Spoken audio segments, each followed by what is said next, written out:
Okay, we'll make a segment called Daily Hacks or something like that. The problem has always been, generator sits down here in this hole, right, which is nice. It keeps it clean and dry and everything, ish. So I put it under the cover to keep the rain off of it, and the idea was I was going to put a hinge on that cover, and I just never did. 2 months later, it still doesn't have the hinge on the cover. So every time I fuel it, I got to grab it and drag it out. It's sitting on a piece of OSB because I noticed that every time I started it up, it was sucking dirt. You could just see all the dirt flying around it, and so I'm like, okay, that can't be good. So I put it on the OSB first just to give it a little bit of clean space, and that helped. And then I built the cover for it, and that helped.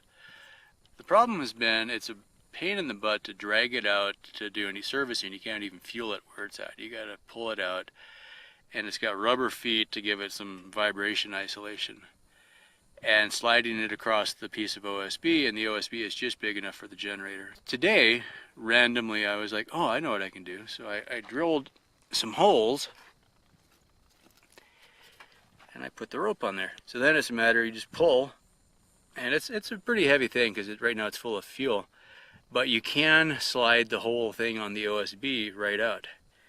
And then there's a rope on the other side, you just slide it right back in again. Now it's not, the Nobel Prize or anything like that, but